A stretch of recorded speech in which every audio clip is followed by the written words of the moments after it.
for the blessing of seeing another Friday. Today being 14th of Jumada Athaniya, the 6th month of the Islamic calendar. 1447 years after the hijrah of our noble messenger, Muhammad sallallahu alayhi wa alihi wasallam, from Makkah al-Mukarramah to Al-Madinah al-Munawwara. The 5th day of December 2025 of the Gregorian calendar. We ask Allah subhanahu wa ta'ala to accept all our good deeds and forgive all our shortcomings and transgressions. Last week's sermon was centered on virtues, significances, and importance of Quranic recitation. We heard from the verses of the glorious Qur'an and traditions of the Messenger alayhi salatu wasalam regarding the virtues and rewards of reciting the glorious Qur'an.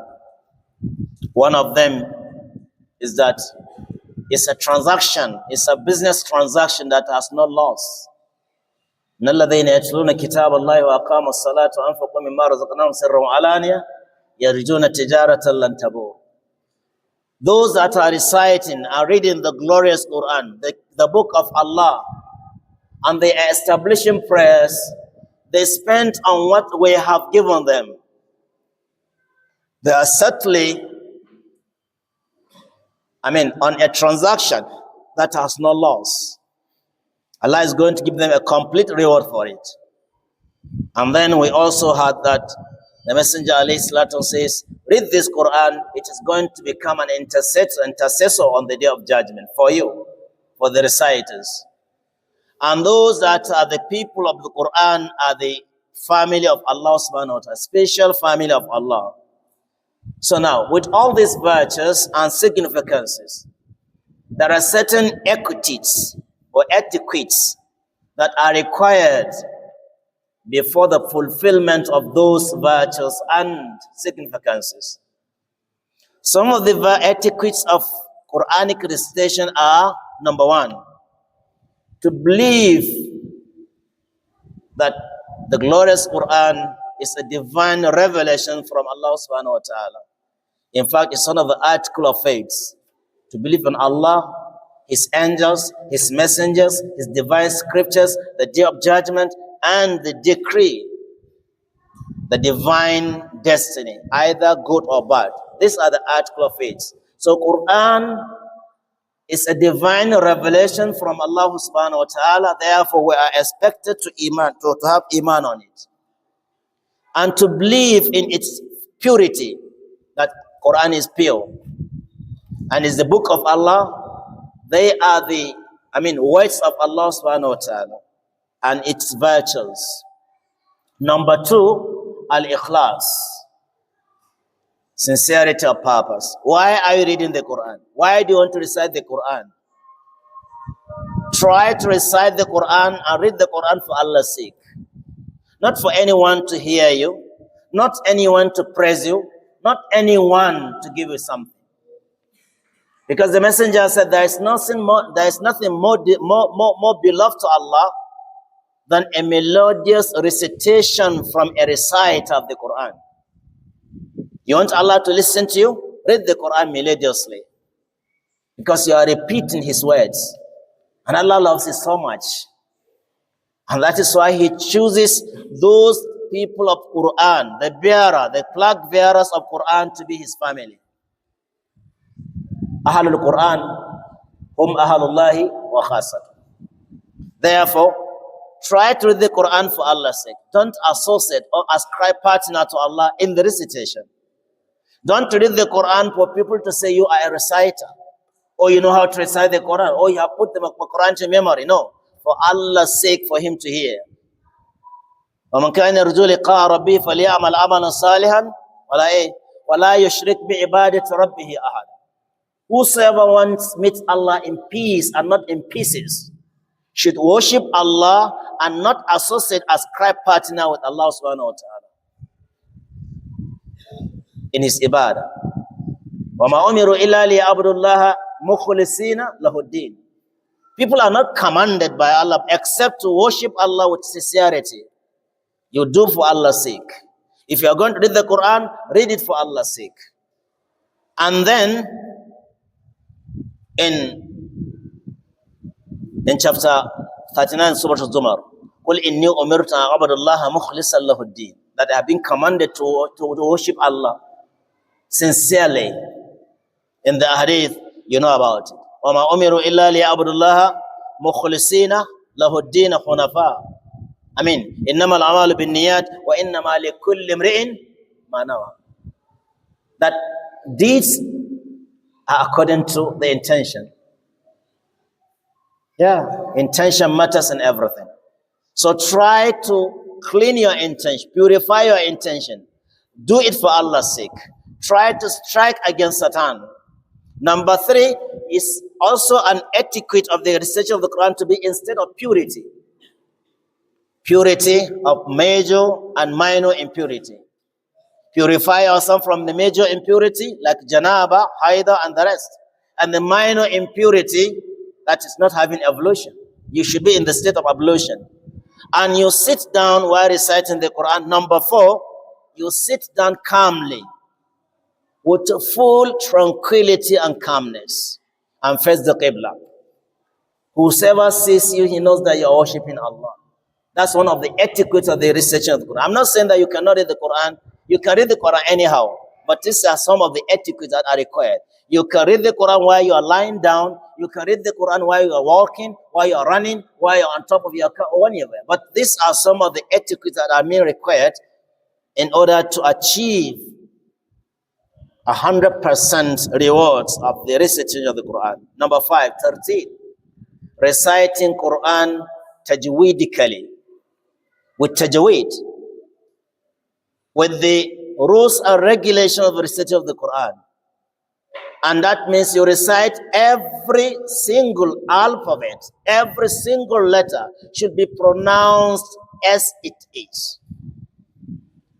Should come out from the from its place of articulation.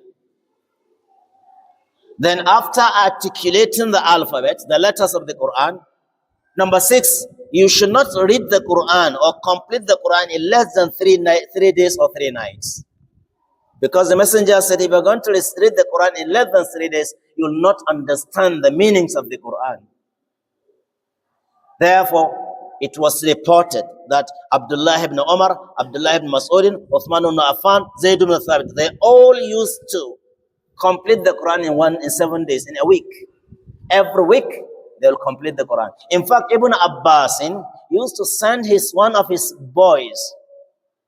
I heard someone reciting Quran from that side. Please keep your watchful eyes on him. The day he is going to complete the Quran, I will go there to have the blessings of the attendance of the angels. Do you know that 70,000 angels come down, descend when you are completing the Quran? So think of the prayers you are going to say. It's automatically accepted. 70,000 angels will descend when the Quran is going to be completed. From the time you started, from Surah Al-Fatiha ila Surah Al-Nas. The day you are coming down to Surah Al-Nas, 70,000 angels are coming there. So that was why Ibn Abbas used to tell his boys, please listen to them. Wherever you see you had someone coming closer to the completion of the Quran, let me know, so that I can go and attend the completion of the Quran. Number 6, you should be remorseful and be crying. Even if you cannot cry, then please try to create the crying itself.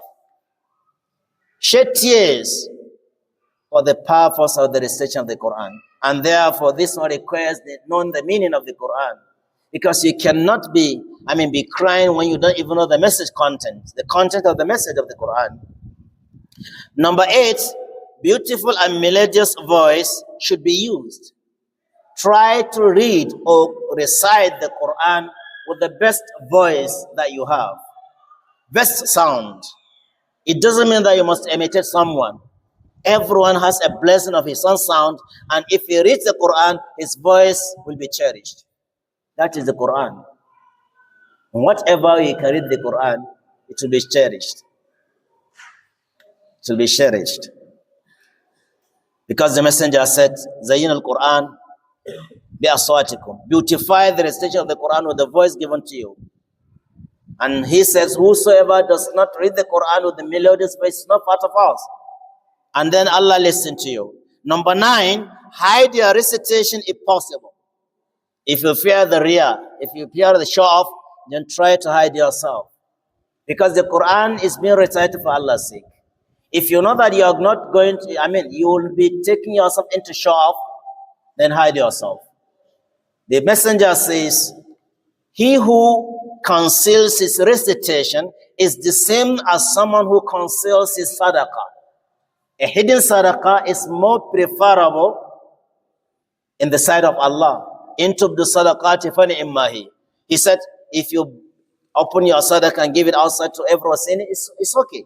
وَإِن تُخْفُوهَا وَتُؤْتُوهَا الْفُقَرَاءَ فَهُوَ خَيْرٌ لَكُمْ. But if you are going to conceal it, hide it, and give it to the poor, that is the best for you. So reciting the Quran in hidden is more ikhlas, sincerity, than doing it openly. If you know that you are going to be distracted or distract some other people who are praying, then hide your recitation of the Quran. Then number 10, at-tadabbur wa tafakkur. You put your mind there. Be mindful of what you are saying, what you are reciting. Think of, ponder with the recitation of the Quran, ponder the saying of Allah subhanahu wa ta'ala. Let your hearts, melt because of the recitation of the Quran and understand its meaning as spoken in Surah Sad. Number 11, you shouldn't contradict the teachings of the Quran. That is to say, you should try as much as you can, as much as possible, to practicalize the teaching of the Quran. Put it into practice. Don't to contradict the teachings of the Quran, because if you recite the Quran says, La'anatullahi ala dhalimin. The wrath of Allah is on those who are dhalimun, wrongdoers, and you are among them. That la'ana is falling on you. La'anatullahi ala al-kadhibin. The wrath of Allah and the curse of Allah are on the liars, and you are among the liars, then it's going to affect you.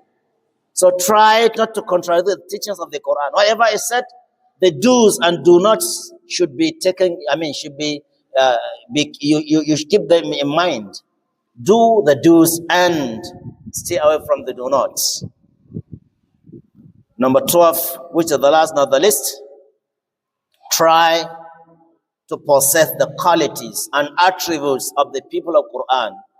That is Qiyamul Layl. You should be standing in the night to pray with the Quran and be fasting in the day. You should be crying, more devoted. You should have the attribute being silence all the time. And then humility is among them, grieving, smiling, generosity, fairness, kinship, and yellowish sin. All these are some of the attributes of the flag bearers of Quran. Oh Allah, we ask you to count us among them.